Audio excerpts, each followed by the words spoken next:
Do you ever find yourself trying to control a situation only to feel like you're butting your head up against a wall? Hi, I'm Brenda Mailer with Sea Bright Spirit. Today I want to help you learn how to surrender to the outcome of your life while still feeling empowered. You might question, how do I feel empowered and surrender, and why would I even want to?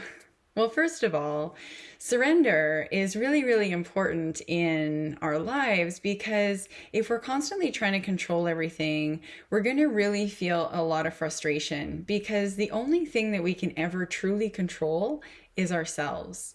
We don't have control over how our kids are going to act. We don't have control over how that person's going to be driving down the road. We don't have control over the state of things in our government, right? We only have so much control. We have so much say. We can share our opinions, but that doesn't necessarily mean that people are going to take what we have to say and do something with it. So it's important to practice surrender because we need to be able to let go of outcomes. We need to be able to let go of our expectations sometimes.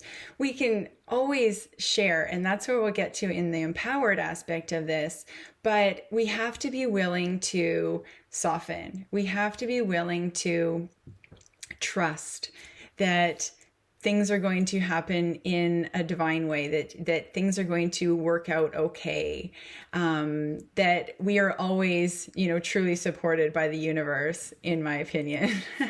So, allowing things to unfold, allowing your kids to find their way and trust that you've given them all the tools that you can possibly give them in order to do that. It's really just sitting in your gut, sitting in your heart and being like, okay, taking a deep breath and letting it go. All right. So in that way, we just allow ourselves to reduce the overwhelm that we might create when we're trying to control everything. Okay. But on the other side of things, I want you to remember that surrender isn't a weakness. Surrender isn't a non-action. Surrender is in itself a very powerful action because we have to settle into that space of trust and being patient. Okay.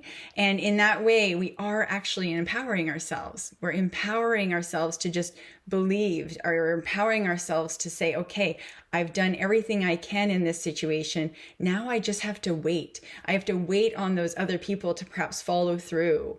I have to wait and see how things transpire, see how my kids do in navigating some of these things on their own, so that in itself is very empowering. But also, being empowered to surrender is remembering to tune into yourself, to remember to tune into how you are feeling, to activate within yourself and be in touch with, what is it that I truly need in this situation? And noticing, is there something I need to do with that? Or again, is it just like, okay, I'm going to just be present to my experience and I'm just going to allow things to unfold as they need to. It's like, watching a mom with a child and wanting to step in and help her, figure out what to do with the child, the kid's screaming in the grocery store or something, right? And you're wanting to act, but at the same time, you need to surrender and not disempower her from actually, managing her child or figuring out how to navigate how that child's feeling, right? So we really want to empower ourselves. We want to empower others to take actions. And sometimes surrender is like the pathway to allowing that to happen. So if this is resonating for you, I'd love to hear from you as to how, you might surrender a little bit more in your life. What would that be like for you? Or maybe it's like, how do I step up a little bit more and be more in tune with myself, empower myself to take action in the ways that I can take action, and then letting it go.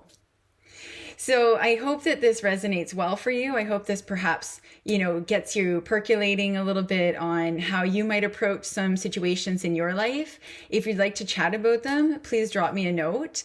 You can always reach me at brenda@seabrightspirit.ca. And I'm always available to chop on a call, see what I can do to serve you in helping you navigate some of the things that are going on in your life. So I thank you very much for being here today. I look forward to connecting with you again soon. Have a beautiful day.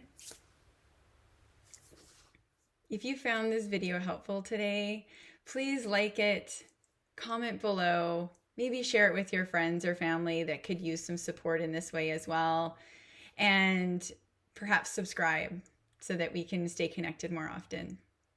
I look forward to seeing you again soon.